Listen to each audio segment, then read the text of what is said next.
Welcome to this deep dive. We're here again to try and make sense of the news noise, really figure out what's actually going on. hmm For this session, we've gone through quite a bit of material, including some interesting takes from a Doors News YouTube video, and it's thrown up some pretty fascinating points. Absolutely. Yeah, we've been looking at those first political poll results, Right, after Peter Omtzigt stepped back, right. and also digging into the whole debate around asylum seeker housing costs, the situation for migrant workers, which often gets overlooked, and how people are reacting to the government's spending plans. And honestly, right off the bat, something really jumped out, a stark contrast, really. Oh, Yeah, this story of a long-term migrant worker basically facing real hardship over a tiny issue at work compared with, well, the significant money being spent housing Ukrainian refugees. It's quite a juxtaposition. it really is. It kind of sets the scene, doesn't it? Yeah. Makes you think about the different realities people face here and maybe why those differences exist. Exactly. So, okay, let's get into the politics first. That poll, the first one, post-Omsig, done by Marianne Zwagerman on Doors News, what did it tell us? What were the main numbers? Well, the headline was probably that Groenlink's PVDA, the combined left list, they're still the largest party, holding steady, actually, projected at 29 seats. Okay, stable there. Yeah, the PVV, Geert Wilders' party, down just a little bit. But the really big story was NSC, Omtzigt's new social contract. Ah, yes. What happened there? A massive drop, I mean, really dramatic, down to just one single projected seat. One seat. Wow, that's basically wiped out overnight almost. What could possibly cause such a huge swing? Oh, what about sort of wider trends over the last couple of months? Yeah, it's a huge shift for NSC. Looking broader over the past 2 months or so, you see a couple things. On the left, it looks like Groenlink's PVDA is picking up some support, and that seems to be coming mainly from D66. Okay. And then within the governing coalition parties, the VVD seems to be gaining a bit, mostly it looks like, at the expense of the PVV. So some internal shifting there, too. Interesting. Now, the Doors News piece also mentioned international events, things like, Trump's comments about Europe, the ongoing concerns about Russia. Are those actually filtering down and affecting these poll numbers, do you think? It seems plausible, yeah.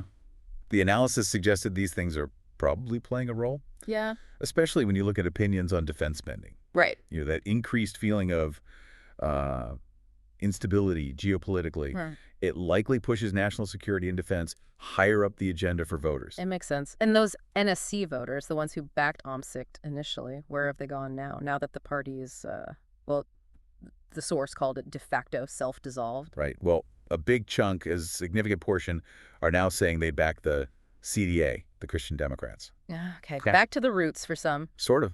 And a fair number are moving to the VVD as well. Mhm. But what's also really interesting is about a quarter of them just undecided now. Don't know where to go. And very few actually seem to have switched over to the PVV. So it's not like they all flock to Wilders. Mm. It's more of a scattering, a fragmentation of that support base. Right, a real splintering. Okay, let's switch gears to government spending. The spring memorandum, that's the government's big financial update, laid out some plans, and the Doors News poll asked people what they thought. First up, that extra $1 billion for defense. Yeah, that one got a pretty positive reaction overall. Scored a 7.0 out of 10 in the poll. Pretty solid. Very solid. And maybe not surprisingly, VVD voters were the most keen. They gave it an 8.5 on average. Wow. Yeah. Whereas SP voters, Socialist Party and Parti voor de Dieren, the Animal Party, they were much less enthusiastic. Okay, that aligns with what you said about international concerns, maybe boosting support for defense. What about the flip side? Cuts to the climate fund, that stirred things up, I imagine. Oh, definitely. Yeah, that got a much more negative average reaction, only a 5.0. So right on the fence, maybe slightly negative, but underneath that average, really strong divisions. Oh, Well, you had really strong opposition from Groenlink's PVDA voters, D66, Parti voor de Dieren. They really didn't like the cuts. But then on the other side, huge support from Forum for Democracy voters. They gave it a 9.1. 9.1, very enthusiastic there. Extremely. And PVV and BBB voters were also positive about the cuts. VVD and CDA were more moderate in their support. It really shows that deep split, doesn't it, on climate policy? It really does, especially when, as you said, Groenlink's PVDA are polling as the biggest party, yet there's still significant support for cutting the climate fund. Shows the complexity. Exactly. It highlights that tension between, environmental goals and maybe economic concerns or different priorities. It's a debate that's definitely not going away. No doubt. Okay, another spending point, or rather lack of spending. the decision not to put extra money into prisons. How did that go down? That was met with really strong disapproval. Across the board, actually. The average score was only 3.1. So quite negative. Very negative. And the negativity wasn't just from one side. It seemed pretty widespread across different political supporters, which suggests perhaps a general public concern about safety or the justice system that maybe cuts across the usual party lines. That's interesting, especially given, well, the politics around it. The PVV state secretary involved, maybe even Wilders himself in the negotiations. It seems the public might want something different there. It does seem that way, yeah. A potential disconnect between the public mood and some of the political positioning. Okay. And the last big spending item, $860 million for asylum seeker reception, always a hot topic. Always. And yeah, very strong opposition to this from PVV voters, Forum, and BBB voters. They really didn't support it. Right. But what's perhaps notable is that VVD voters also showed quite significant opposition, an average score of just 3.7. So not just the furthest right parties. No. Support, as you might expect, came from GL-PVDA, D66, and Parti for de Dieren voters. They all scored it above 6. And the analysis suggested reasons for the opposition. Was it just the cost or something else? The Dwar's News take was, it could be one of two things, or maybe a mix. Either just the sheer amount of money involved, the cost itself, or, alternatively, frustration with how asylum reception is managed.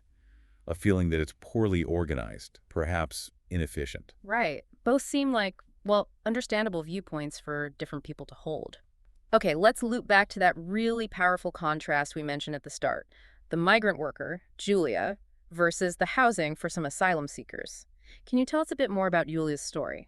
Yeah, so Julia, she's from Poland, and she's been working here in the Netherlands for 12 years, doing tough jobs, greenhouses, warehouses. Long time, hard work. Exactly. And then apparently she was fired, just like that. The reason given was one day where her productivity wasn't quite up to scratch. One day after 12 years. That's the story presented. And the really crucial part, her housing was provided by the temp agency she worked for. So when she was fired. She lost her home instantly. Instantly. No safety net there, just out on the street, essentially. Wow. That's incredibly harsh. What's happening with her now? Well, the good news, relatively speaking, is that she's currently getting help from a homeless shelter in Utrecht. Volunteers are providing meals, support. But yeah, it highlights a real vulnerability. And the contrast was drawn with the situation of some Ukrainian refugees. Yeah. The source highlighted examples of them being housed in hotels, sometimes costing, up to 300 euros a night. Per night. Per night, yeah. With services included. And this hasn't just been for a short emergency period. In some cases, it's apparently been going on for quite some time, potentially years for some families. That is a stark difference. And the columnist, Marianne Zagerman, she used some strong language about Julia's situation, didn't she? She did. She called it akin to modern slavery, the way workers like Julie can be treated. She expressed this real sense of injustice and also this unsettling feeling that, this could happen to anyone, losing everything so quickly. Yeah. She also mentioned a specific example, a hotel in Rieswick that used to be used by Shell for training. Oh, right. I remember reading about that. And now it's housing Ukrainian refugees. She saw that as a kind of symbol of how things have changed, the priorities maybe. It really does paint a picture, doesn't it? Business hotels becoming long-term refugee housing while someone who's worked here for over a decade ends up homeless. It forces you to think about, well, societal values, support systems. Absolutely, how we treat different groups. Which kind of leads us into another tricky area, the reaction to asylum policy from inside the government machine. This advert placed by civil servants in the Trouw newspaper. Tell us about that. Yes, that was quite an unusual step. You had civil servants, people actually working within the Ministry of Asylum and Migration Minister Faber's ministry, taking out an advert. Okay. What did it say?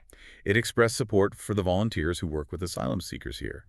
But the really striking thing was that about 40 of them signed it with their own names. Signed it by name. Wow. That's not typical behavior for civil servants, is it? Publicly taking a stance like that. No, it's definitely unconventional. The general view, the sort of standard practice, is that if civil servants have disagreements or concerns about policy, they raise them internally through the proper channels. Right. Not in the newspaper. Exactly. Going public like this, especially signing your name to it, raises questions about, loyalty, the smooth running of the ministry. The source used the analogy of, say, Albert Heijn supermarket staff taking out an ad criticizing the store. Yeah, okay, I see the point. You wouldn't really expect that. It's just not how things are usually done. It points to maybe some strong feelings or tensions within that ministry. Definitely highlights a potential conflict. And speaking of that ministry, there was also a notable appointment to the Migration Advisory Council. Yes, Evelyn van Romberg, she's the new secretary director there, and her background is quite relevant. Sure. She was previously the director of Oxfam Novib, Okay, a major NGO. and she's also a Groenlings council member in the past.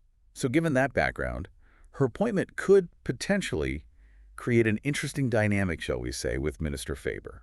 Especially since Minister Faber is pretty new in the role, and it's widely seen as a really tough portfolio, maybe one of the toughest. Absolutely. It's a brand new ministry, effectively dealing with incredibly complex and sensitive issues. And there's also been some commentary, fairly or unfairly, about her communication style. Yeah. So yeah, having a good working relationship with key advisory bodies like this council will be pretty crucial for her, you'd think. Hmm. Okay, let's shift focus again slightly. The monarchy.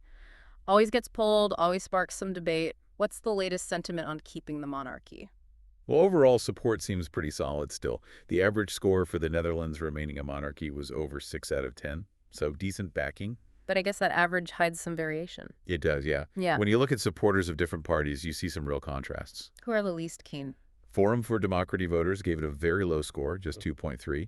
Then you had Partij voor de Dieren at 3.7, the SP at 4.3, and GL-PVDA at 4.7, all below average. Okay, the Groenlings PVDA score isn't a huge surprise, given their official stance is to abolish it eventually. Exactly, that aligns with their platform. But Partij voor de Dieren at 3.7.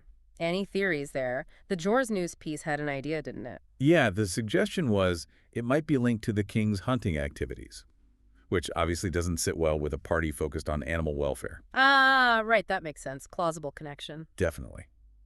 And there was also a brief mention of the king's recent comments about being prepared, national readiness. Oh, yeah, I remember that.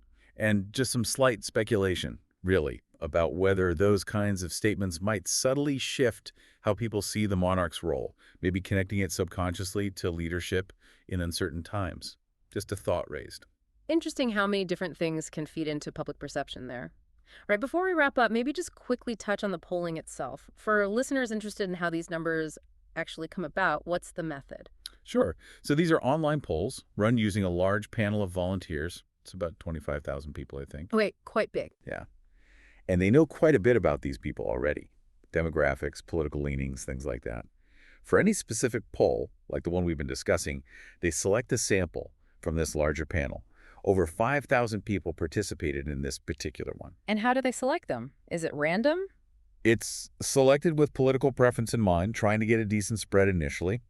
But then, crucially, the raw results are weighted. Weighted. What does that mean? It means they adjust the numbers statistically to make sure the final sample reflects the broader Dutch population in terms of things like age, gender, region, and, importantly, how people voted previously.